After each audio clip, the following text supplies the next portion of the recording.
ਸਤਿ ਸ਼੍ਰੀ ਅਕਾਲ। ਤੁਸੀਂ ਵੇਖ ਰਹੇ ਹੋ ਟੀਵੀ ਪੰਜਾਬ ਤੇ ਮੈਂ ਹਾਂ ਤੁਹਾਡੇ ਨਾਲ ਇੰਦਰਪ੍ਰੀਤ ਕੌਰ ਸੰਗੀੜਾ। ਖਬਰਾਂ ਦੇ ਇਸ ਬੁਲੇਟਿਨ ਵਿੱਚ ਤੁਹਾਡਾ ਸਵਾਗਤ ਹੈ। ਸਭ ਤੋਂ ਪਹਿਲਾਂ ਨਜ਼ਰ ਮਾਰਦੇ ਹਾਂ ਹੈਡਲਾਈਨਸ ਤੇ। 1,20,000 ਟੀਆਰ ਨੂੰ ਮਿਲੀ ਪੀਆਰ। ਆਈਆਰਸੀਸੀ ਨੇ ਜਾਰੀ ਕੀਤੇ ਅੰਕੜੇ। ਰਿਕਾਰਡ ਗਿਣਤੀ ਇਮੀਗ੍ਰੈਂਟਸ ਹੋਏ ਪੀਆਰ। ਇਮੀਗ੍ਰੇਸ਼ਨ ਤੇ ਟੁੱਟੇ ਰਿਕਾਰਡ। 2 ਮਿਲੀਅਨ ਤੋਂ ਵੱਧ ਕੀਮਤ ਦੇ 35 ਵਾਹਨ ਹੋਏ ਚੋਰੀ। ਕਾਰਵਾਈ ਕਰਦਿਆਂ 2 ਵਿਅਕਤੀ ਕੀਤੇ ਗਏ ਗ੍ਰਿਫਤਾਰ। ਅੰਤਰਰਾਸ਼ਟਰੀ ਵਿਦਿਆਰਥੀਆਂ ਦੀ ਹਾਦਸੇ ਵਿੱਚ ਕਈ ਜਾਨ। ਵਿਦਿਆਰਥੀਆਂ ਦੇ ਨਾਮ ਕੀਤੇ ਗਏ ਜਾਰੀ। ਟੀਆਰ ਦੇ ਨਾਲ ਜੁੜੀ ਹੋਈ ਖਬਰ ਸਾਹਮਣੇ ਆਈ ਹੈ, ਜਿੱਥੇ ਕਈ ਟੀਆਰ ਨੂੰ ਪੀਆਰ ਕੀਤਾ ਗਿਆ ਹੈ। 1 ਲੱਖ ਤੋਂ ਵੱਧ ਟੀਆਰ ਨੂੰ ਕੈਨੇਡਾ ਵਿੱਚ ਪੀਆਰ ਕੀਤੇ ਜਾਣ ਦੀ ਖਬਰ ਸਾਹਮਣੇ ਆਈ। ਇਹ ਅੰਕੜਾ 1 ਸਾਲ ਬਾਰੇ ਜਾਰੀ ਕੀਤਾ ਗਿਆ, ਜਿਸ ਦੀ ਡੀਟੇਲ ਆਈਆਰਸੀਸੀ ਵੱਲੋਂ ਦਿੱਤੀ ਗਈ ਹੈ। ਇਮੀਗ੍ਰੇਸ਼ਨ ਵਿਭਾਗ ਵੱਲੋਂ ਇੱਕ ਚੰਗੀ ਖਬਰ ਸਾਂਝੀ ਕੀਤੀ ਗਈ, ਜਿੱਥੇ ਦੱਸਿਆ ਗਿਆ ਕਿ ਕਿੰਨੇ ਟੀਆਰ ਨੂੰ ਪੀਆਰ ਦਿੱਤੇ ਗਏ ਹਨ। ਸਾਲ 2022 ਦੌਰਾਨ 1,20,000 ਟੀਆਰ ਕੈਨੇਡਾ ਵਿੱਚ ਪੱਕੇ ਹੋਏ, ਜਿਸ ਬਾਰੇ immigration refugees and citizenship Canada ਵੱਲੋਂ ਅੰਕੜਾ ਜਾਰੀ ਕੀਤਾ ਗਿਆ। ਉਨ੍ਹਾਂ ਵੱਲੋਂ ਜੋ ਅੰਕੜਾ ਸਾਂਝਾ ਕੀਤਾ ਗਿਆ, ਉਸ ਮੁਤਾਬਕ ਕੁੱਲ 1,24,950 ਟੈਂਪਰੇਰੀ ਰੈਜ਼ੀਡੈਂਟਸ ਕੈਨੇਡਾ ਵਿੱਚ ਪੀਆਰ ਹਾਸਲ ਕਰ ਚੁੱਕੇ ਨੇ। ਇਹ ਅੰਕੜਾ ਉਨ੍ਹਾਂ ਬਾਰੇ ਜਾਰੀ ਕੀਤਾ ਗਿਆ ਜੋ ਕਿ study permit, temporary foreign work programme, international mobility programme ਦੇ ਜ਼ਰੀਏ ਸਨ। ਇਸ ਤੋਂ ਇਲਾਵਾ ਦੱਸ ਦੇਈਏ ਕਿ ਪਿਛਲੇ ਸਾਲ 97,665 ਲੋਕਾਂ ਨੂੰ ਪੀਆਰ ਦਿੱਤੀ ਗਈ। ਉਸ ਵੇਲੇ ਦੇ ਮੁਕਾਬਲੇ ਹੁਣ ਜ਼ਿਆਦਾ ਲੋਕ ਕੈਨੇਡਾ ਵਿੱਚ ਪੀਆਰ ਹੋਏ ਹਨ। ਪੋਸਟ ਗ੍ਰੈਜੂਏਸ਼ਨ ਵਰਕ ਪਰਮਿਟ ਦੇ ਬਾਰੇ ਵੀ ਅੰਕੜਾ ਜਾਰੀ ਕੀਤਾ ਗਿਆ, ਜਿੱਥੇ ਦੱਸਿਆ ਗਿਆ ਕਿ 52,725 post graduation work permit holder PR ਹਾਸਲ ਕਰ ਚੁੱਕੇ ਨੇ। ਟੈਂਪਰੇਰੀ ਫੋਰਨ ਵਰਕਰ ਪ੍ਰੋਗਰਾਮ ਅਧੀਨ 7,555 ਨੂੰ ਪੀਆਰ ਦਿੱਤੀ ਗਈ ਹੈ। ਸਟੱਡੀ ਪਰਮਿਟ ਦੇ ਬਾਰੇ ਜੋ ਪਤਾ ਚੱਲਿਆ, ਉਸ ਮੁਤਾਬਕ ਸਾਲ 2022 ਦੌਰਾਨ 19,730 ਨਵੇਂ ਸਟੱਡੀ ਪਰਮਿਟ ਹੋਲਡਰਾਂ ਨੂੰ ਪੀਆਰ ਮਿਲ ਚੁੱਕੀ ਹੈ। ਰਿਕਾਰਡ ਤੋੜ ਇਮੀਗ੍ਰੈਂਟਸ ਨੂੰ ਕੈਨੇਡਾ ਵਿੱਚ ਪੱਕਾ ਕੀਤਾ ਗਿਆ। ਇਸ ਬਾਰੇ ਆਈਆਰਸੀਸੀ ਵੱਲੋਂ ਅੰਕੜਾ ਜਾਰੀ ਕੀਤਾ ਗਿਆ। ਅਜਿਹੀ ਸਥਿਤੀ ਨੋਵਾ ਸਕੋਸ਼ੀਆ ਸੂਬੇ ਵਿੱਚ ਵੀ ਦੇਖਣ ਨੂੰ ਮਿਲੀ, ਜਿੱਥੇ ਵੱਧ ਲੋਕਾਂ ਨੂੰ ਪਹਿਲਾਂ ਦੇ ਮੁਕਾਬਲੇ ਪੀਆਰ ਦਿੱਤੀ ਗਈ ਹੈ। ਪੀਆਰ ਦੇ ਅੰਕੜੇ ਵਧ ਰਹੇ ਨੇ, ਪਰ ਦੂਜੇ ਪਾਸੇ ਇੱਕ ਸਮੱਸਿਆ ਵੀ ਪੇਸ਼ ਆ ਰਹੀ ਹੈ, ਜਿਸ ਦਾ ਜ਼ਿਕਰ ਸੂਬੇ ਵੱਲੋਂ ਕੀਤਾ ਗਿਆ। ਨੋਵਾ ਸਕੋਸ਼ੀਆ ਸੂਬੇ ਵੱਲੋਂ ਵੱਧ ਇਮੀਗ੍ਰੈਂਟਸ ਨੂੰ ਪੀਆਰ ਦਿੱਤੀ ਗਈ ਹੈ। ਨੋਵਾ ਸਕੋਸ਼ੀਆ ਸੂਬੇ ਤੋਂ ਇਸ ਬਾਰੇ ਤਾਜ਼ਾ ਅਪਡੇਟ ਸਾਹਮਣੇ ਆਈ, ਜਿੱਥੇ ਪਤਾ ਚੱਲਿਆ ਕਿ ਸੂਬੇ ਵਿੱਚ ਸਾਲ 2022 ਦੌਰਾਨ ਰਿਕਾਰਡ ਗਿਣਤੀ ਵਿੱਚ ਇਮੀਗ੍ਰੈਂਟਸ ਪੀਆਰ ਬਣੇ ਨੇ। ਪ੍ਰੋਵਿੰਸ ਦਾ ਸਾਲ 2060 ਤੱਕ 2 ਮਿਲੀਅਨ ਦੀ ਆਬਾਦੀ ਤੱਕ ਪਹੁੰਚਣ ਦਾ ਵੀ ਟਾਰਗੇਟ ਹੈ। ਜੀ ਹਾਂ, ਨੋਵਾ ਸਕੋਸ਼ੀਆ ਦੀਆਂ ਵਿਰੋਧੀ ਪਾਰਟੀਆਂ ਦਾ ਕਹਿਣਾ ਹੈ ਕਿ ਉਹ ਸੂਬੇ ਵਿੱਚ ਨਵੇਂ ਆਏ ਲੋਕਾਂ ਦੀ ਮਦਦ ਲਈ ਰਿਹਾਇਸ਼ ਨੂੰ ਲੈ ਕੇ ਕਾਫੀ ਫਿਕਰਮੰਦ ਹਨ, ਕਿਉਂਕਿ ਸੂਬੇ ਵਿੱਚ ਲਗਾਤਾਰ ਇਮੀਗ੍ਰੈਂਟਸ ਦੀ ਗਿਣਤੀ ਵਧ ਰਹੀ ਹੈ। ਲੇਬਰ ਐਂਡ ਇਮੀਗ੍ਰੇਸ਼ਨ ਮਿਨਿਸਟਰ ਵੱਲੋਂ ਇਸ ਬਾਰੇ ਕਿਹਾ ਗਿਆ ਕਿ ਸਾਲ 2022 ਵਿੱਚ ਰਿਕਾਰਡ 12,650 ਲੋਕ ਨੋਵਾ ਸਕੋਸ਼ੀਆ ਵਿੱਚ ਪੀਆਰ ਹੋਏ ਨੇ, ਜੋ ਕਿ ਸਾਲ 2021 ਦੀ ਤੁਲਨਾ ਵਿੱਚ 38% ਦਾ ਵਾਧਾ ਹੈ। ਮਿਨਿਸਟਰ ਨੇ ਮੰਨਿਆ ਕਿ ਤੇਜ਼ੀ ਨਾਲ ਹੋ ਰਹੇ ਵਿਕਾਸ ਦੇ ਬਾਵਜੂਦ ਪ੍ਰੋਵਿੰਸ ਵਿੱਚ ਹਾਊਸਿੰਗ ਦੀ ਘਾਟ ਹੈ ਤੇ ਹੈਲਥ ਕੇਅਰ ਸਿਸਟਮ ਨੂੰ ਵੀ ਚੁਣੌਤੀਆਂ ਨੇ, ਪਰ ਉਨ੍ਹਾਂ ਕਿਹਾ ਕਿ ਹੁਨਰਮੰਦ ਕਾਮਿਆਂ ਦੀ ਭਰਤੀ ਅਤੇ ਵਿਦੇਸ਼ਾਂ ਤੋਂ ਹੈਲਥ ਪੇਸ਼ੇਵਰ ਬੁਲਾਉਣਾ ਇਹਨਾਂ ਚੁਣੌਤੀਆਂ ਵਾਸਤੇ ਨਜਿੱਠਣ ਵਿੱਚ ਮਦਦ ਕਰੇਗਾ। ਐਨਡੀਪੀ ਲੀਡਰ ਦਾ ਇਸ ਬਾਰੇ ਕਹਿਣਾ ਹੈ ਕਿ ਉਹਨਾਂ ਨੂੰ ਇਹ ਅੰਕੜੇ ਵਧੀਆ ਲੱਗੇ, ਪਰ ਨਾਲ ਹੀ ਉਹਨਾਂ ਨੇ ਕਹਿ ਦਿੱਤਾ ਕਿ ਉਹਨਾਂ ਨੂੰ ਇਸ ਗੱਲ ਦੀ ਚਿੰਤਾ ਵੀ ਹੈ ਕਿ ਨੋਵਾ ਸਕੋਸ਼ੀਆ ਵਾਸੀਆਂ ਨੂੰ ਸੰਘਰਸ਼ ਕਰਨ ਵਾਸਤੇ ਛੱਡਿਆ ਜਾ ਰਿਹਾ ਹੈ। ਉਹ ਕਹਿੰਦੇ ਨੇ ਕਿ ਪ੍ਰੋਵਿੰਸ ਨੂੰ ਇੱਕ ਯੋਜਨਾ ਪ੍ਰਦਾਨ ਕਰਨ ਦੀ ਜ਼ਰੂਰਤ ਹੈ ਕਿ ਪ੍ਰਵਾਸੀ ਨੋਵਾ ਸਕੋਸ਼ੀਆ ਵਿੱਚ ਆਉਣ ਤੇ ਪ੍ਰਾਇਮਰੀ ਹੈਲਥ ਕੇਅਰ, ਸਕੂਲੀ ਸਿੱਖਿਆ, ਸਰਕਾਰੀ ਸਹਾਇਤਾ ਤੇ ਰਿਹਾਇਸ਼ ਤੱਕ ਕਿਵੇਂ ਪਹੁੰਚ ਸਕਦੇ ਨੇ। ਇਸ ਤੋਂ ਬਗੈਰ ਅਸੀਂ ਲੋਕਾਂ ਨਾਲ ਝੂਠਾ ਵਾਅਦਾ ਕਰ ਰਹੇ ਹਾਂ। ਲਿਬਰਲ ਲੀਡਰ ਨੇ ਕਿਹਾ ਕਿ ਸੂਬੇ ਦੀ ਆਬਾਦੀ ਦੇ ਵਾਧੇ ਦਾ ਪ੍ਰਬੰਧ ਕਰਨ ਵਾਸਤੇ ਇੱਕ ਯੋਜਨਾ ਤਿਆਰ ਕੀਤੀ ਜਾ ਰਹੀ ਹੈ, ਜਿਸ ਸੰਬੰਧੀ ਉਹਨਾਂ ਵੱਲੋਂ ਅਪੀਲ ਕੀਤੀ ਗਈ। ਉਹ ਕਹਿੰਦੇ ਨੇ ਕਿ ਮੈਨੂੰ ਨਹੀਂ ਪਤਾ ਕਿ ਸਰਕਾਰ ਨੇ ਇਮੀਗ੍ਰੇਸ਼ਨ ਵਾਸਤੇ ਇੱਕ ਪ੍ਰਬੰਧਨਯੋਗ ਅਤੇ ਟਿਕਾਊ ਤਰੀਕੇ ਦੇ ਪਲਾਨ ਬਾਰੇ ਸੋਚਿਆ ਹੈ, ਜੋ ਇਸ ਦੀ ਆਬਾਦੀ ਵਾਸਤੇ ਕੋਈ ਸਮੱਸਿਆ ਨਹੀਂ ਪੈਦਾ ਕਰੇਗਾ ਅਤੇ ਪ੍ਰੋਵਿੰਸ ਵਿੱਚ ਆਉਣ ਵਾਲੇ ਲੋਕਾਂ ਨੂੰ ਵਧਣ ਫੁੱਲਣ ਦੀ ਇਜਾਜ਼ਤ ਦੇਵੇਗਾ। ਇਹ ਪੁੱਛੇ ਜਾਣ ਤੇ ਕਿ ਨਵੇਂ ਲੋਕ ਇਸ ਸੂਬੇ ਵਿੱਚ ਹੈਲਥ ਕੇਅਰ ਅਤੇ ਹਾਊਸਿੰਗ ਤੱਕ ਕਿਵੇਂ ਪਹੁੰਚ ਸਕਣਗੇ, ਜਿੱਥੇ ਡਾਕਟਰਾਂ ਦੀ ਘਾਟ ਹੈ ਤੇ ਰਿਹਾਇਸ਼ੀ ਸੰਕਟ ਹੈ, ਇਸ ਦਾ ਜਵਾਬ ਦਿੰਦਿਆਂ ਉਹਨਾਂ ਕਿਹਾ ਕਿ ਇਹੀ ਲੋਕ ਹੱਲ ਦਾ ਹਿੱਸਾ ਹੋਣਗੇ। 2 ਮਿਲੀਅਨ ਤੋਂ ਵੱਧ ਕੀਮਤ ਦੇ 35 ਵਾਹਨ ਚੋਰੀ ਹੋਣ ਦਾ ਮਾਮਲਾ ਸਾਹਮਣੇ ਹੈ, ਜਿਸ ਸੰਬੰਧੀ ਪੁਲਿਸ ਵੱਲੋਂ ਕਾਰਵਾਈ ਕੀਤੀ ਗਈ ਤੇ ਉਹਨਾਂ ਨੇ 35 ਵਾਹਨ ਹੁਣ ਦੁਬਈ ਭੇਜੇ ਹਨ। ਅਧਿਕਾਰੀਆਂ ਦਾ ਕਹਿਣਾ ਹੈ ਕਿ ਉਹਨਾਂ ਵੱਲੋਂ ਕਾਰਵਾਈ ਕਰਦਿਆਂ 2 ਜਾਣਿਆਂ ਨੂੰ ਹਿਰਾਸਤ ਦੇ ਵਿੱਚ ਵੀ ਲਿਆ ਗਿਆ ਹੈ। ਕਾਫੀ ਲੰਬੇ ਸਮੇਂ ਤੋਂ ਇਸ ਸੰਬੰਧੀ ਜਾਂਚ ਕੀਤੀ ਜਾ ਰਹੀ ਸੀ ਤੇ ਉਹਨਾਂ ਦੇ ਹੱਥ 35 ਵਾਹਨ ਲੱਗੇ ਨੇ। ਚੋਰੀ ਦੀਆਂ ਗੱਡੀਆਂ ਖਿਲਾਫ ਪੁਲਿਸ ਵੱਲੋਂ ਵੱਡੀ ਕਾਰਵਾਈ ਕੀਤੀ ਗਈ ਹੈ। $2.1 ਮਿਲੀਅਨ ਦੀਆਂ ਚੋਰੀ ਦੀਆਂ ਗੱਡੀਆਂ ਪੁਲਿਸ ਦੇ ਹੱਥ ਲੱਗੀਆਂ ਨੇ। ਜੀ ਹਾਂ, ਪੁਲਿਸ ਅਧਿਕਾਰੀਆਂ ਦਾ ਕਹਿਣਾ ਹੈ ਕਿ ਉਹਨਾਂ ਵੱਲੋਂ 35 ਵਾਹਨ ਆਪਣੇ ਕਬਜ਼ੇ ਵਿੱਚ ਲੈ ਗਏ। ਇਹਨਾਂ ਵਾਹਨਾਂ ਦੀ ਚੋਰੀ ਗ੍ਰੇਟਰ ਟੋਰਾਂਟੋ ਏਰੀਆ ਦੇ ਆਸ-ਪਾਸ ਤੋਂ ਹੋਈ ਸੀ ਤੇ ਹੁਣ ਇਹਨਾਂ ਨੂੰ ਕੰਟੇਨਰਸ ਦੇ ਰਾਹੀਂ ਦੁਬਈ ਭੇਜਿਆ ਜਾ ਰਿਹਾ ਹੈ। ਹੌਜਨ ਪੁਲਿਸ ਵੱਲੋਂ ਇਸ ਮਾਮਲੇ ਦੀ ਨਿਊਜ਼ ਰਿਲੀਜ਼ ਜਾਰੀ ਕੀਤੀ ਗਈ ਹੈ, ਜਿੱਥੇ ਉਹਨਾਂ ਨੇ ਦੱਸਿਆ ਕਿ ਚੋਰੀ ਦੀ ਇਸ ਵੱਡੀ ਵਾਰਦਾਤ ਦੇ ਸੰਬੰਧ ਵਿੱਚ 2 ਜਾਣਿਆਂ ਨੂੰ ਗ੍ਰਿਫਤਾਰ ਕੀਤਾ ਗਿਆ, ਪਰ ਅਜੇ ਵੀ ਵਧੇਰੇ ਜਾਂਚ ਕੀਤੀ ਜਾ ਰਹੀ ਹੈ। ਇਨਵੈਸਟੀਗੇਟਰਸ ਦਾ ਕਹਿਣਾ ਹੈ ਕਿ ਨਵੰਬਰ ਮਹੀਨੇ ਦੌਰਾਨ ਹੀ ਉਹਨਾਂ ਵੱਲੋਂ ਸਸਪੈਕਟਸ ਉੱਪਰ ਨਜ਼ਰ ਰੱਖੀ ਜਾ ਰਹੀ ਸੀ। ਅਧਿਕਾਰੀਆਂ ਦੇ ਦੱਸਣ ਮੁਤਾਬਕ ਇਨ੍ਹਾਂ ਵਾਹਨਾਂ ਨੂੰ ਗ੍ਰੇਟਰ ਟੋਰਾਂਟੋ ਖੇਤਰ ਤੋਂ ਚੋਰੀ ਕੀਤਾ ਜਾ ਰਿਹਾ ਸੀ। ਕੁੱਲ ਮਿਲਾ ਕੇ 35 ਚੋਰੀ ਦੇ ਵਾਹਨ ਪੁਲਿਸ ਵੱਲੋਂ ਰਿਕਵਰ ਕੀਤੇ ਗਏ, ਜਿਨ੍ਹਾਂ ਦੀ ਕੀਮਤ $2.1 ਮਿਲੀਅਨ ਦੱਸੀ ਜਾ ਰਹੀ ਹੈ। ਇਨ੍ਹਾਂ ਦੇ ਮੁਤਾਬਕ ਇੱਕ ਵਾਹਨ ਦੀ ਕੀਮਤ $60,000 ਬਣ ਰਹੀ ਹੈ। ਚੋਰੀ ਦੀ ਵਾਰਦਾਤ ਸੰਬੰਧੀ ਜਿਹੜੇ 2 ਜਾਣੇ ਗ੍ਰਿਫਤਾਰ ਕੀਤੇ ਗਏ, ਉਹਨਾਂ ਦੇ ਨਾਮ ਸੁਲੇਮਾਨ ਅਤੇ ਅਮਰੂਦ ਦੱਸੇ ਗਏ ਨੇ। ਇਹਨਾਂ ਦੀ ਉਮਰ 38 ਤੇ 27 ਸਾਲ ਦੱਸੀ ਜਾ ਰਹੀ ਹੈ, ਜਿਨ੍ਹਾਂ ਉੱਪਰ ਕਾਰਵਾਈ ਕਰਦਿਆਂ 30 ਚਾਰजेस ਲਗਾਏ ਗਏ ਨੇ। ਇਸ ਤੋਂ ਇਲਾਵਾ ਪੁਲਿਸ ਅਧਿਕਾਰੀਆਂ ਨੇ ਡਰਾਈਵਰਾਂ ਨੂੰ ਖਾਸ ਹਦਾਇਤ ਜਾਰੀ ਕੀਤੀ ਹੈ, ਜਿੱਥੇ ਦੱਸਿਆ ਗਿਆ ਕਿ ਕਿਵੇਂ ਵਾਹਨਾਂ ਦੀ ਚੋਰੀ ਨੂੰ ਰੋਕਿਆ ਜਾਵੇ। ਉਹਨਾਂ ਦਾ ਕਹਿਣਾ ਹੈ ਕਿ ਜੇਕਰ ਤੁਸੀਂ ਆਪਣੇ ਗੈਰਾਜ ਵਿੱਚ ਵਾਹਨ ਨੂੰ ਖੜਾ ਕਰਦੇ ਹੋ ਤਾਂ ਉਸ ਨੂੰ ਚੰਗੀ ਤਰ੍ਹਾਂ ਲੌਕ ਲਗਾ ਦਿਓ ਤੇ ਨਾਲ ਹੀ ਪ੍ਰੋਟੈਕਟਰ ਇੰਸਟਾਲ ਕਰਨ ਦੀ ਵੀ ਗੱਲ ਕੀਤੀ ਗਈ ਹੈ। ਇਸ ਤੋਂ ਇਲਾਵਾ GPS ਟਰੈਕਿੰਗ ਡਿਵਾਈਸ ਵੀ ਆਪਣੇ ਵਾਹਨ ਵਿੱਚ ਇੰਸਟਾਲ ਕੀਤਾ ਜਾਵੇ, ਇਸ ਬਾਰੇ ਪੁਲਿਸ ਅਧਿਕਾਰੀਆਂ ਨੇ ਜਾਣਕਾਰੀ ਦਿੱਤੀ। ਆਫੀਸਰਸ ਦਾ ਕਹਿਣਾ ਹੈ ਕਿ ਜੇਕਰ ਅਜਿਹਾ ਕੋਈ ਵੀ ਮਾਮਲਾ ਸਾਹਮਣੇ ਆਉਂਦਾ ਹੈ ਤਾਂ ਫਿਰ ਉਸ ਸੰਬੰਧੀ ਪੁਲਿਸ ਨੂੰ 9058254777 ਦੇ ਉੱਪਰ ਕਾਲ ਕਰਕੇ ਜਾਣਕਾਰੀ ਸਾਂਝੀ ਕੀਤੀ ਜਾ ਸਕਦੀ ਹੈ। ਫਿਲਹਾਲ ਇਸ ਸਾਰੇ ਮਾਮਲੇ ਬਾਰੇ ਅੱਗੇ ਜਾਂਚ ਕੀਤੀ ਜਾ ਰਹੀ ਹੈ। ਸੜਕ ਹਾਦਸੇ ਵਿੱਚ 3 ਅੰਤਰਰਾਸ਼ਟਰੀ ਵਿਦਿਆਰਥੀਆਂ ਦੀ ਮੌਤ ਹੋ ਗਈ, ਜਿਨ੍ਹਾਂ ਦੀ ਪਹਿਚਾਣ ਜਨਤਕ ਕੀਤੀ ਗਈ ਹੈ। ਜੀ ਹਾਂ, ਪਿਛਲੇ ਦਿਨੀ ਇੱਕ ਅਜਿਹਾ ਮਾਮਲਾ ਸਾਹਮਣੇ ਆਇਆ ਜਿੱਥੇ ਹਾਈਵੇ ਦੇ ਉੱਪਰ ਘਟਨਾ ਵਾਪਰੀ ਤੇ 3 ਅੰਤਰਰਾਸ਼ਟਰੀ ਵਿਦਿਆਰਥੀਆਂ ਨੇ ਦਮ ਤੋੜ ਦਿੱਤਾ। ਹੁਣ ਦੱਸਿਆ ਗਿਆ ਕਿ ਇਹ ਵਿਦਿਆਰਥੀ ਕਿਹੜੇ ਦੇਸ਼ ਨਾਲ ਸੰਬੰਧਿਤ ਸਨ। ਹਾਈਵੇ ਦੇ ਉੱਪਰ ਹਾਦਸਾ ਵਾਪਰਿਆ, ਜਿਸ ਦੌਰਾਨ ਅੰਤਰਰਾਸ਼ਟਰੀ ਵਿਦਿਆਰਥੀਆਂ ਦੀ ਜਾਨ ਚਲੀ ਗਈ। ਇਹ ਅੰਤਰਰਾਸ਼ਟਰੀ ਵਿਦਿਆਰਥੀ ਕਿਹੜੇ ਦੇਸ਼ ਨਾਲ ਸੰਬੰਧਿਤ ਹਨ, ਇਹਨਾਂ ਦੀ ਪਹਿਚਾਣ ਜਨਤਕ ਕਰ ਦਿੱਤੀ ਗਈ। ਦੱਸ ਦਈਏ ਕਿ ਹਾਈਵੇ 427 ਦੇ ਉੱਪਰ ਇੱਕ ਹਾਦਸਾ ਵਾਪਰਿਆ, ਜਿਸ ਦੌਰਾਨ 3 ਅੰਤਰਰਾਸ਼ਟਰੀ ਵਿਦਿਆਰਥੀਆਂ ਦੀ ਜਾਨ ਚਲੀ ਗਈ। ਇਸ ਮਾਮਲੇ ਬਾਰੇ ਹਾਈ ਕਮਿਸ਼ਨਰ ਆਫ ਬੰਗਲਾਦੇਸ਼ ਵੱਲੋਂ ਜਾਣਕਾਰੀ ਦਿੱਤੀ ਗਈ ਤੇ ਉਹਨਾਂ ਵੱਲੋਂ 3 ਅੰਤਰਰਾਸ਼ਟਰੀ ਵਿਦਿਆਰਥੀਆਂ ਦੀ ਪਹਿਚਾਣ ਜਨਤਕ ਕੀਤੀ ਗਈ ਹੈ। ਦੱਸਿਆ ਜਾ ਰਿਹਾ ਹੈ ਕਿ ਕਾਫੀ ਤੇਜ਼ ਸਪੀਡ ਦੇ ਨਾਲ ਜੋ ਵਾਹਨ ਚਲਾਇਆ ਜਾ ਰਿਹਾ ਸੀ, ਉਸ ਕਾਰਨ ਹਾਦਸਾ ਵਾਪਰਿਆ। ਹਾਦਸੇ ਵਿੱਚ ਜਿਹੜੇ 3 ਵਿਦਿਆਰਥੀਆਂ ਦੀ ਜਾਨ ਗਈ, ਉਹਨਾਂ ਦੇ ਨਾਮ ਮਾਹਿਰ ਖਾਨ, ਐਂਜੀਲਾ ਬੋਰੋਏ ਅਤੇ ਆਲਮ ਡਿਪਟੋ ਸੀ। ਇਨ੍ਹਾਂ ਤਿੰਨਾਂ ਦੀ ਜਾਨ 13 ਫਰਵਰੀ ਦੌਰਾਨ ਵਾਪਰੇ ਹਾਦਸੇ ਵਿੱਚ ਚਲੀ ਗਈ। ਇਸ ਤੋਂ ਇਲਾਵਾ ਵਾਹਨ ਨੂੰ ਚਲਾਉਣ ਵਾਲਾ ਡਰਾਈਵਰ ਇਸ ਹਾਦਸੇ ਵਿੱਚੋਂ ਬਚ ਗਿਆ, ਜਿਸ ਦਾ ਨਾਮ ਨਿਬਰ ਕੁਮਾਰ ਦੱਸਿਆ ਗਿਆ। ਅਧਿਕਾਰੀਆਂ ਦਾ ਕਹਿਣਾ ਹੈ ਕਿ ਨਿਬਰ ਕੁਮਾਰ ਬੰਗਲਾਦੇਸ਼ੀ ਗਾਇਕ ਦਾ ਬੇਟਾ ਸੀ, ਜੋ ਕਿ ਇੱਥੇ ਸਫ਼ਰ ਕਰਨ ਵਾਸਤੇ ਆਇਆ ਹੋਇਆ ਸੀ। ਇਸ ਤੋਂ ਪਹਿਲਾਂ ਓਨਟਾਰੀਓ ਪੁਲਿਸ ਵੱਲੋਂ ਜਾਣਕਾਰੀ ਦਿੱਤੀ ਗਈ ਸੀ ਕਿ ਹਾਦਸੇ ਵਿੱਚ 20 ਤੋਂ 17 ਸਾਲ ਦੇ ਵਿਚਕਾਰ ਕੁਝ ਵਿਦਿਆਰਥੀਆਂ ਦੀ ਜਾਨ ਚਲੀ ਗਈ, ਪਰ ਇਹਨਾਂ ਦੀ ਪਹਿਚਾਣ ਉਸ ਵੇਲੇ ਜਨਤਕ ਨਹੀਂ ਕੀਤੀ ਗਈ। ਉਦੋਂ ਤੋਂ ਹੀ ਮਾਮਲੇ ਦੀ ਵਧੇਰੇ ਜਾਂਚ ਪੜਤਾਲ ਕੀਤੀ ਜਾ ਰਹੀ ਸੀ ਤੇ ਹੁਣ ਤਾਜ਼ਾ ਅਪਡੇਟ ਜਾਰੀ ਕੀਤੀ ਗਈ ਹੈ। ਇੰਨਾ ਹੀ ਨਹੀਂ, ਪੁਲਿਸ ਅਧਿਕਾਰੀਆਂ ਦਾ ਕਹਿਣਾ ਹੈ ਕਿ ਉਹਨਾਂ ਵੱਲੋਂ ਅੱਗੇ ਵੀ ਇਨਵੈਸਟੀਗੇਸ਼ਨ ਜਾਰੀ ਹੈ।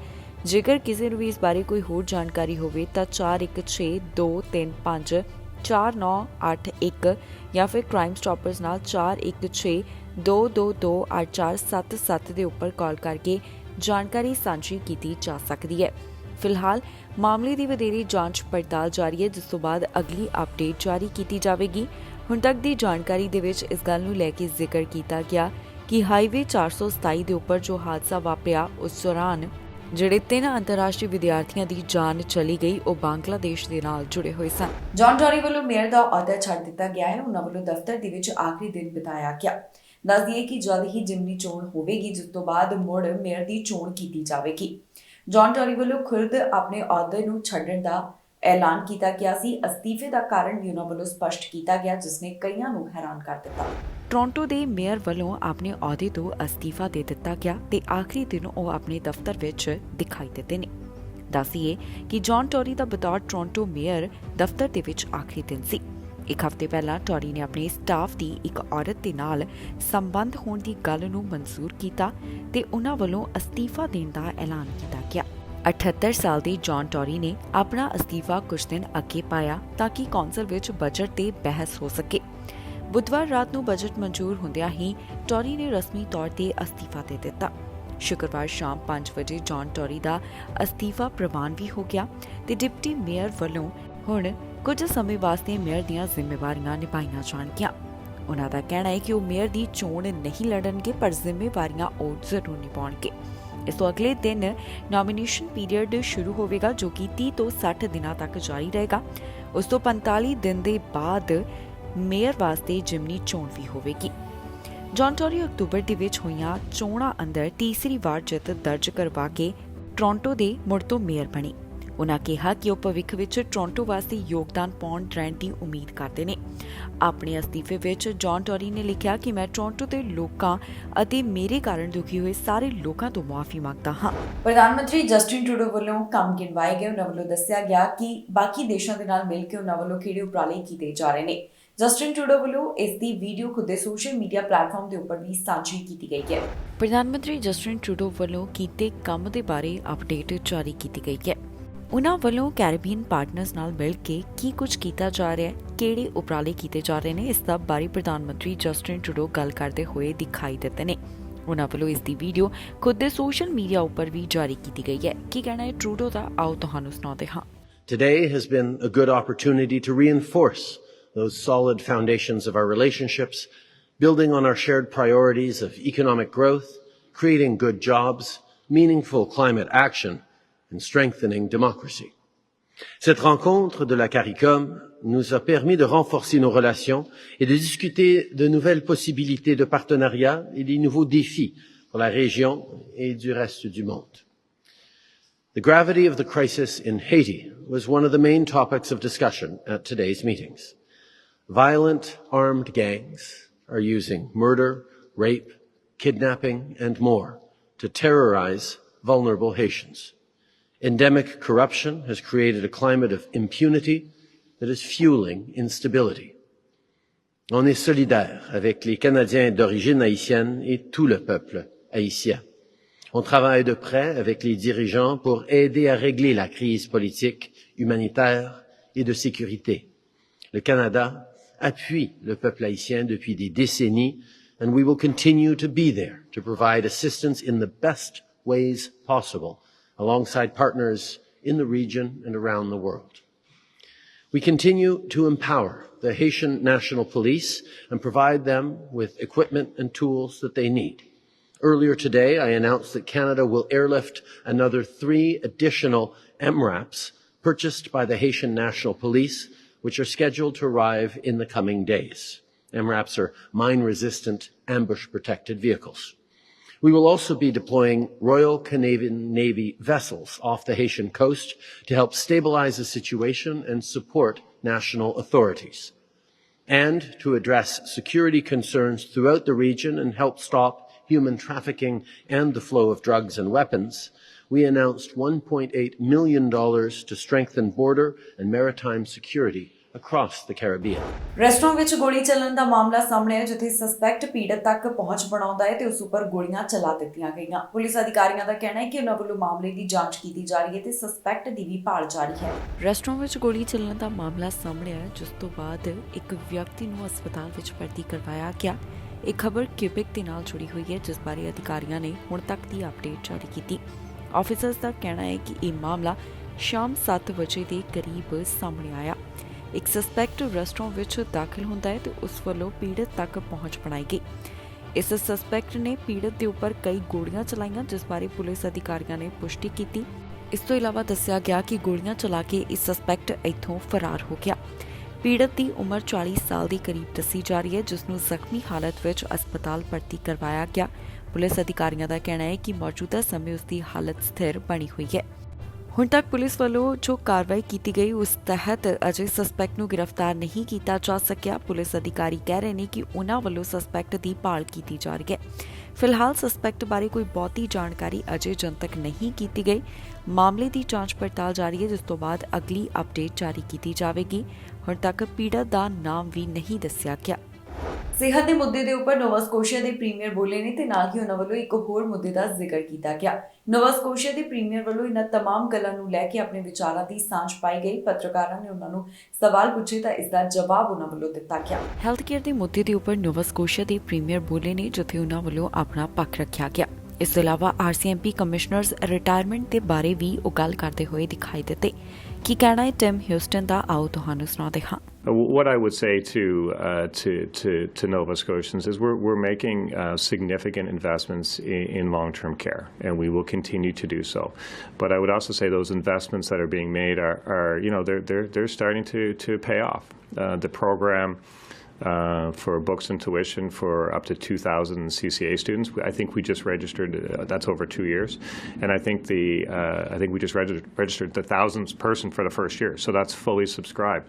Imagine 1,000 more CCAs entering the long-term care system. That'll have a significant impact.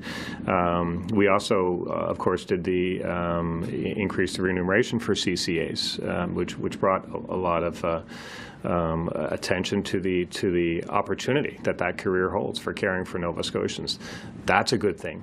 It's retained people in the sector. It's attracting people to the sector. So, the investments that we're making in opening up new beds, the commitment to 4.1 hours of care. So I think if one of the things that I think is really important for Nova Scotians to know, and certainly something that the government is proud of, is that this time last year there was I think over 500 beds in the system open.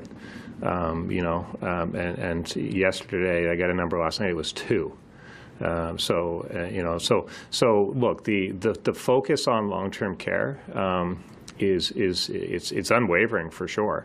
We'll continue to invest in long-term care, but we've moved the needle a significant distance, and we will continue to focus on moving that needle. So we'll make investments. We'll partner with the federal government on those investments, but Nova Scotians can rest assured that the focus is there and the investments are there. ਨਵੇਂ virus ਦਾ ਖਤਰਾ ਦੇਖਣ ਨੂੰ ਮਿਲ ਰਿਹਾ ਹੈ, ਜਿਸ ਕਾਰਨ 9 ਲੋਕਾਂ ਦੀ ਜਾਨ ਜਾ ਚੁੱਕੀ ਹੈ। WHO ਵੱਲੋਂ ਇੱਕ ਵਾਇਰਸ ਦੇ ਬਾਰੇ ਜਾਣਕਾਰੀ ਸਾਂਝੀ ਕਰਦਿਆਂ ਦੱਸਿਆ ਗਿਆ ਕਿ ਇੱਕ ਦੇਸ਼ ਵਿੱਚ ਇਸ ਦਾ ਫੈਲਾਅ ਹੁੰਦਾ ਹੋਇਆ ਦਿਖਾਈ ਦੇ ਰਿਹਾ ਹੈ। ਕਈ ਮਾਮਲੇ ਜਾਂਚ ਅਧੀਨ ਨੇ ਤੇ ਹੁਣ ਤੱਕ 9 ਜਾਣਿਆਂ ਦੀ ਮੌਤ ਹੋ ਚੁੱਕੀ ਹੈ। ਇੱਕ ਨਵੇਂ ਵਾਇਰਸ ਦਾ ਖਤਰਾ ਨਜ਼ਰ ਆ ਰਿਹਾ ਹੈ, ਜਿਸ ਕਾਰਨ 9 ਲੋਕਾਂ ਦੀ ਜਾਨ ਜਾ ਚੁੱਕੀ ਹੈ। ਜੀ ਹਾਂ, ਮਰਬਰਗ ਦੇ ਬਾਰੇ ਲਗਾਤਾਰ ਹੁਣ ਜਾਣਕਾਰੀ ਸਾਂਝੀ ਕੀਤੀ ਜਾ ਰਹੀ ਹੈ। ਵਿਸ਼ਵ ਸਿਹਤ ਸੰਗਠਨ ਨੇ ਅਫਰੀਕਾ ਦੇ ਛੋਟੇ ਜਿਹੇ ਦੇਸ਼ ਵਿੱਚ ਮਰਬਰਗ ਵਾਇਰਸ ਹੋਣ ਦੀ ਪੁਸ਼ਟੀ ਕੀਤੀ ਹੈ। ਮਰਬਰਗ ਇਬੋਲਾ ਨਾਲ ਸੰਬੰਧਿਤ ਹੈ ਤੇ ਹੁਣ ਤੱਕ ਇਸ ਨਾਲ 9 ਲੋਕਾਂ ਦੀ ਜਾਨ ਜਾ ਚੁੱਕੀ ਹੈ। ਵਾਇਰਸ ਦੇ 16 ਹੋਰ ਸ਼ੱਕੀ ਮਾਮਲੇ ਵੀ ਅਜੇ ਜਾਂਚ ਅਧੀਨ ਹਨ। ਇਸ ਵਾਇਰਸ ਨਾਲ ਮੌਤ ਦਰ 88% ਤੱਕ ਹੋ ਸਕਦੀ ਹੈ। ਸਾਲ 2004 ਤੋਂ ਸਾਲ 2005 ਵਿੱਚ ਅੰਗੋਲਾ ਅੰਦਰ ਫੈਲੇ ਇਸ ਵਾਇਰਸ ਨਾਲ 252 ਕੇਸਾਂ ਦੀ ਪੁਸ਼ਟੀ ਹੋਈ ਤੇ 90% ਮਰੀਜ਼ਾਂ ਦੀ ਜਾਨ ਚਲੀ ਗਈ। ਹੁਣ ਤੁਹਾਨੂੰ ਦੱਸਦੇ ਹਾਂ ਕਿ ਆਖਿਰਕਾਰ ਇਹ ਮਰਬਰਗ ਵਾਇਰਸ ਹੈ ਕੀ। ਮੰਨਿਆ ਜਾਂਦਾ ਹੈ ਕਿ ਇਹ ਵਾਇਰਸ ਅਫਰੀਕੀ ਬੈਟਸ ਤੋਂ ਪੈਦਾ ਹੁੰਦਾ ਹੈ। ਅਫਰੀਕਾ ਦੇ ਸੈਂਟਰ ਫਾਰ ਡਿਜ਼ੀਜ਼ ਕੰਟਰੋਲ ਨੇ ਇਸ ਵਾਇਰਸ ਦੀ ਪਹਿਲੀ ਵਾਰ 1967 ਦੌਰਾਨ ਪੁਸ਼ਟੀ ਕੀਤੀ ਸੀ। WHO ਵੱਲੋਂ ਵੀ ਦੱਸਿਆ ਗਿਆ ਕਿ ਇਹ ਵਾਇਰਸ ਕਿਸ ਤਰ੍ਹਾਂ ਫੈਲਦਾ ਹੈ। ਵਾਇਰਸ ਮਨੁੱਖਾਂ ਦਰਮਿਆਨ ਕਿਸੇ ਲਾਗ ਵਾਲੀ ਵਿਅਕਤੀ ਦੇ ਖੂਨ ਜਾਂ ਹੋਰ ਸਰੀਰਕ ਤਰਲ ਪਦਾਰਥਾਂ ਦੇ ਸਿੱਧੇ ਸੰਪਰਕ, ਵਾਇਰਸ ਨਾਲ ਦੂਸ਼ਿਤ ਚੀਜ਼ਾਂ ਜਿਵੇਂ ਕਿ ਕੱਪੜੇ, ਬਿਸਤਰੇ ਤੇ ਚਾਦਰਾਂ ਦੇ ਸੰਪਰਕ ਵਿੱਚ ਆਉਣ ਨਾਲ ਫੈਲਦਾ ਹੈ। ਦੱਸ ਦਈਏ ਕਿ ਮਰਬਰਗ ਹਵਾ ਦੇ ਨਾਲ ਨਹੀਂ ਫੈਲਦਾ। ਇਸ ਦੇ ਲੱਛਣਾਂ ਬਾਰੇ ਵੀ WHO ਵੱਲੋਂ ਜਾਣਕਾਰੀ ਦਿੱਤੀ ਗਈ। WHO ਮੁਤਾਬਕ ਇਸ ਵਾਇਰਸ ਦੇ ਲੱਛਣ ਅਚਾਨਕ ਸਾਹਮਣੇ ਆਉਂਦੇ ਨੇ ਤੇ ਹੁਣ ਤੱਕ ਮਿਲੇ ਲੱਛਣਾਂ ਵਿੱਚ ਬੁਖਾਰ, ਥਕਾਵਟ, ਸਰੀਰ ਅਤੇ ਮਾਸਪੇਸ਼ੀਆਂ ਵਿੱਚ ਦਰਦ ਸਾਹਮਣੇ ਆਇਆ। ਪਹਿਲੇ 7 ਦਿਨਾਂ ਵਿੱਚ ਚਮੜੀ ਉੱਪਰ ਧੱਫੜ ਹੋ ਜਾਂਦੇ ਨੇ ਤੇ ਬਾਅਦ ਵਿੱਚ ਦਿਮਾਗੀ ਸੰਤੁਲਨ ਨਾਲ ਜੁੜੇ ਪ੍ਰਭਾਵ ਵੀ ਸਾਹਮਣੇ ਆ ਸਕਦੇ ਨੇ। ਫਿਲਹਾਲ ਇਸ ਵਾਇਰਸ ਦੀ ਕੋਈ ਵੀ ਵੈਕਸੀਨ ਜਾਂ ਫਿਰ ਦਵਾਈ ਮੌਜੂਦ ਨਹੀਂ ਹੈ, ਪਰ ਮਰੀਜ਼ਾਂ ਦੀ ਬਿਹਤਰ ਦੇਖਭਾਲ ਅਤੇ ਉਹਨਾਂ ਨੂੰ ਬਚਾਉਣ ਵਿੱਚ ਮਦਦ ਕੀਤੀ ਜਾ ਸਕਦੀ ਹੈ। ਇਸ ਵਾਇਰਸ ਦੇ ਨਾਲ ਜੁੜੇ ਹੋਏ ਮਾਮਲੇ ਅਫਰੀਕਾ ਦੇ ਇੱਕ ਥਾਂ ਤੋਂ ਸਾਹਮਣੇ ਆਏ ਨੇ, ਜਿੱਥੇ ਦੱਸਿਆ ਗਿਆ ਕਿ ਮੌਜੂਦਾ ਸਮੇਂ ਕੀ ਸਥਿਤੀ ਬਣੀ ਹੋਈ ਹੈ। ਵਿਸ਼ਵ ਸਿਹਤ ਸੰਗਠਨ ਵੱਲੋਂ ਇਸ ਬਾਰੇ ਹੁਣ ਲਗਾਤਾਰ ਜਾਣਕਾਰੀ ਸਾਂਝੀ ਕੀਤੀ ਜਾ ਰਹੀ ਹੈ। ਹੈਲਥ ਕੇਅਰ ਦੇ ਮੁੱਦੇ ਦੇ ਉੱਪਰ ਪਬਲਿਕ ਸੇਫਟੀ ਮੰਤਰੀ ਬੋਲੇ ਨੇ ਤੇ ਨਾਲ ਹੀ ਉਹਨਾਂ ਵੱਲੋਂ ਇੱਕ ਹੋਰ ਖਾਸ ਗੱਲ ਦਾ ਜ਼ਿਕਰ ਕੀਤਾ ਗਿਆ। ਪੱਤਰਕਾਰਾਂ ਨੇ ਉਹਨਾਂ ਨੂੰ ਜਦੋਂ ਸਵਾਲ ਪੁੱਛੇ ਤਾਂ ਇਸ ਦਾ ਜਵਾਬ ਪਬਲਿਕ ਸੇਫਟੀ ਮਿਨਿਸਟਰ ਵੱਲੋਂ ਦਿੱਤਾ ਗਿਆ। ਕੀ ਕੁਝ ਕਹਿਣਾ ਉਹਨਾਂ ਦਾ, ਆਓ ਤੁਹਾਨੂੰ ਸੁਣਾਉਂਦੇ ਹਾਂ। ਪਬਲਿਕ ਸੇਫਟੀ ਮੰਤਰੀ ਵੱਲੋਂ ਕਈ ਮੁੱਦਿਆਂ ਦੇ ਉੱਪਰ ਆਪਣਾ ਪੱਖ ਰੱਖਿਆ ਗਿਆ। ਮਾਰਕੋ ਮੈਡੀਚੀਨੋ RCMP ਕਮਿਸ਼ਨਰ ਦੀ ਰਿਟਾਇਰਮੈਂਟ, ਹੈਲਥ ਕੇਅਰ ਤੇ ਐਮਰਜੈਂਸੀ ਐਕਟ ਦੇ ਬਾਰੇ ਗੱਲ ਕਰਦੇ ਹੋਏ ਦਿਖਾਈ ਦਿੱਤੇ ਨੇ। ਇਸ ਮੌਕੇ ਤੇ ਉਹਨਾਂ ਵੱਲੋਂ ਕੀ ਕੁਝ ਕਿਹਾ ਗਿਆ, ਆਓ ਤੁਹਾਨੂੰ ਸੁਣਾਉਂਦੇ ਹਾਂ। Yesterday, Commissioner Lucky announced her retirement as Commissioner of the RCMP. I would like to begin by expressing my gratitude to Commissioner Lucky for her nearly 4 decades of service in protecting Canadians. She served in a number of different capacities, from protecting communities across 5 provinces to serving abroad in peacekeeping missions to eventually leading Depot, which is where the RCMP recruit new members to the force. The Commissioner has shown tireless efforts in doing everything that she possibly can to protect Canadians. I also want to say that she served as the first woman Commissioner of the RCMP, and in doing so, she inspired future generations of young women to see themselves better reflected in this institution. On a personal note, I want to express my gratitude to Commissioner Lucky for her partnership. As I've said on a number of different occasions, on the easiest of days, serving as Commissioner of the RCMP is a challenging job. We will now begin the process of recruiting the next Commissioner of the RCMP, one that I am very much looking forward to, as is the government, and we will search out somebody who reflects the best values and capabilities and skills, and who is committed to continuing to reform this institution and maintain the confidence of all Canadians. I want to underscore that Commissioner Lucky's decision was a personal one, and one that I respect and that the government respects. As I said in my remarks, serving in the capacity of Commissioner of the RCMP on the easiest days is a very difficult one. And clearly there have been many challenges. I also want to commend and acknowledge that the Commissioner has been able to make some progress in a number of different reforms, but there's still a lot of work to be done with regards to the RCMP, which is why we want to thank her, and we will quickly begin the process of searching for a new RCMP Commissioner who will reflect all of the qualifications, the skills, the experience, and the values to make those reforms and realize those reforms so that we can maintain the confidence of all Canadians in this institution. America ਵੱਲੋਂ ਹੁਣ Canada ਕਈ asylum seekers ਭੇਜੇ ਜਾ ਰਹੇ ਨੇ। ਇਹਨਾਂ ਵਿੱਚੋਂ ਕਈਆਂ ਨੂੰ ਹੋਟਲ ਦੇ ਵਿੱਚ ਵੀ ਠਹਿਰਾਇਆ ਗਿਆ। ਜੀ ਹਾਂ, ਕਿਊਬੈਕ ਸੂਬੇ ਤੋਂ ਜਾਣਕਾਰੀ ਸਾਹਮਣੇ ਆਈ, ਜਿੱਥੇ ਦੱਸਿਆ ਗਿਆ ਕਿ ਕਈ ਜਿਹੜੇ ਅਸਾਈਲਮ ਸੀਕਰਸ ਨੇ ਉਹਨਾਂ ਨੂੰ ਅਮਰੀਕਾ ਵੱਲੋਂ ਇੱਥੇ ਭੇਜਿਆ ਜਾ ਰਿਹਾ। ਪਹਿਲਾਂ ਵੀ ਇਸ ਗੱਲ ਨੂੰ ਲੈ ਕੇ ਜ਼ਿਕਰ ਕੀਤਾ ਗਿਆ ਸੀ। ਇਸ ਤੋਂ ਇਲਾਵਾ ਦੱਸਿਆ ਗਿਆ ਕਿ ਕਿਊਬੈਕ ਤੋਂ ਹੁਣ ਅਸਾਈਲਮ ਸੀਕਰਸ ਨੂੰ ਕਿਹੜੇ ਹੋਰ ਥਾਂ ਦੇ ਉੱਪਰ ਭੇਜਿਆ ਜਾਵੇਗਾ। ਅਮਰੀਕਾ ਤੋਂ ਕਈ ਅਸਾਈਲਮ ਸੀਕਰਸ ਨੂੰ ਕੈਨੇਡਾ ਭੇਜਿਆ ਗਿਆ, ਜਿਸ ਦੀ ਆਟਵਾ ਵੱਲੋਂ ਪੁਸ਼ਟੀ ਕੀਤੀ ਗਈ ਹੈ। ਆਟਵਾ ਦਾ ਕਹਿਣਾ ਹੈ ਕਿ ਕਈ ਅਸਾਈਲਮ ਸੀਕਰਸ ਅਮਰੀਕਾ ਦੇ ਰਾਹੀਂ ਹੁਣ ਵਿੰਡਸਰ ਪਹੁੰਚੇ ਨੇ, ਜਿਨ੍ਹਾਂ ਵਿੱਚੋਂ ਕਈਆਂ ਨੂੰ ਹੋਟਲ ਵਿੱਚ ਵੀ ਠਹਿਰਾਇਆ ਗਿਆ। ਦੱਸ ਦਈਏ ਕਿ ਕਈਆਂ ਨੂੰ ਨਿਊਯਾਰਕ ਸ਼ਹਿਰ ਤੋਂ ਟਿਕਟਾਂ ਦੇ ਕੇ ਕੈਨੇਡਾ ਭੇਜਿਆ ਗਿਆ ਹੈ, ਜੋ ਕਿ ਕਿਊਬੈਕ ਦੇ ਰਾਹੀਂ ਦਾਖਲ ਹੋਏ ਹਨ। Immigration, refugees and citizenship Canada ਦਾ ਕਹਿਣਾ ਹੈ ਕਿ ਓਨਟਾਰੀਓ ਵਿੱਚ 3,300 ਅਸਾਈਲਮ ਸੀਕਰਸ ਆਏ ਨੇ। ਏਜੰਸੀ ਵੱਲੋਂ ਦਾਅਵਾ ਕੀਤਾ ਗਿਆ ਕਿ 518 ਹੋਟਲ ਦੇ ਵਿੱਚ ਠਹਿਰਾਏ ਗਏ ਹਨ। IRCC ਦਾ ਕਹਿਣਾ ਹੈ ਕਿ ਕੁਝ ਵਿੰਡਸਰ ਦੇ ਵਿੱਚ ਕਿਊਬੈਕ ਤੋਂ ਆਏ ਹਨ ਤੇ ਉਹਨਾਂ ਵੱਲੋਂ ਹੁਣ ਅਜਿਹੇ ਵਿੱਚ ਕਈ ਕਦਮ ਵੀ ਚੁੱਕੇ ਜਾ ਰਹੇ ਨੇ। ਇਸ ਤੋਂ ਇਲਾਵਾ ਅਸਾਈਲਮ ਸੀਕਰਸ ਵੱਲੋਂ ਈਮੇਲ ਦੇ ਰਾਹੀਂ ਇਹ ਵੀ ਜਾਣਕਾਰੀ ਸਾਂਝੀ ਕੀਤੀ ਗਈ ਹੈ ਕਿ ਕੁਝ ਅਸਾਈਲਮ ਸੀਕਰਸ ਨੂੰ ਕਿਊਬੈਕ ਤੋਂ ਓਨਟਾਰੀਓ ਵੀ ਭੇਜਿਆ ਜਾਵੇਗਾ ਤਾਂ ਕਿ ਇੱਕ ਸੂਬੇ ਦੇ ਉੱਪਰ ਇਸ ਦਾ ਬੋਝ ਘਟ ਸਕੇ। ਉਨ੍ਹਾਂ ਕਿਹਾ ਕਿ ਜਿਹੜੇ ਅਸਾਈਲਮ ਸੀਕਰਸ ਓਨਟਾਰੀਓ ਜਾਣ ਦੀ ਇੱਛਾ ਰੱਖਦੇ ਹਨ, ਉਹਨਾਂ ਨੂੰ ਇੱਥੇ ਭੇਜਿਆ ਜਾਵੇਗਾ। ਦੱਸ ਦਈਏ ਕਿ ਕਿਊਬੈਕ ਦੇ ਵਿੱਚ ਇਸ ਸਮੇਂ ਰੌਕਸਮ ਰੋਡ ਦਾ ਮੁੱਦਾ ਵੀ ਲਗਾਤਾਰ ਚੁੱਕਿਆ ਜਾ ਰਿਹਾ ਹੈ, ਜਿੱਥੇ ਪਿਛਲੇ ਦਿਨੀ ਇਮੀਗ੍ਰੇਸ਼ਨ ਮੰਤਰੀ ਵੱਲੋਂ ਮੰਗ ਕੀਤੀ ਗਈ ਸੀ ਕਿ ਇਸ ਸੰਬੰਧੀ ਪ੍ਰਧਾਨ ਮੰਤਰੀ ਜਸਟਿਨ ਟਰੂਡੋ ਨੂੰ ਕੁਝ ਕਦਮ ਚੁੱਕਣੇ ਚਾਹੀਦੇ ਹਨ। ਇਸ ਦੇ ਨਾਲ ਹੀ ਜਾਂਦੇ ਇੱਕ ਵਾਰ ਫਿਰ ਤੋਂ ਨਜ਼ਰ ਮਾਰਦੇ ਹਾਂ ਹੈਡਲਾਈਨਸ ਤੇ। 1,20,000 TR ਨੂੰ ਮਿਲੀ PR, IRCC ਨੇ ਜਾਰੀ ਕੀਤੇ ਅੰਕੜੇ। ਰਿਕਾਰਡ ਗਿਣਤੀ ਇਮੀਗ੍ਰੈਂਟਸ ਹੋਏ PR, ਇਮੀਗ੍ਰੇਸ਼ਨ ਤੇ ਟੁੱਟੇ ਰਿਕਾਰਡ। 2 ਮਿਲੀਅਨ ਤੋਂ ਵੱਧ ਕੀਮਤ ਦੇ 35 ਵਾਹਨ ਹੋਏ ਚੋਰੀ, ਕਾਰਵਾਈ ਕਰਦਿਆਂ 2 ਵਿਅਕਤੀ ਕੀਤੇ ਗਏ ਗ੍ਰਿਫਤਾਰ। ਅੰਤਰਰਾਸ਼ਟਰੀ ਵਿਦਿਆਰਥੀਆਂ ਦੀ ਹਾਦਸੇ ਵਿੱਚ ਕਈ ਜਾਨ ਵਿਦਿਆਰਥੀਆਂ ਦੇ ਨਾਮ ਕੀਤੇ ਗਏ ਜਾਰੀ। ਖਬਰਾਂ ਦੇ ਇਸ ਬੁਲੇਟਿਨ ਵਿੱਚ ਇੰਨਾ ਹੀ। ਫਿਲਹਾਲ ਮੈਨੂੰ ਇੰਦਰਪ੍ਰੀਤ ਕੌਰ ਸੰਗੇੜਾ ਨੂੰ ਦਿਓ ਇਜਾਜ਼ਤ ਤੇ ਤੁਸੀਂ ਵੇਖਦੇ ਰਹੋ TV ਪੰਜਾਬ।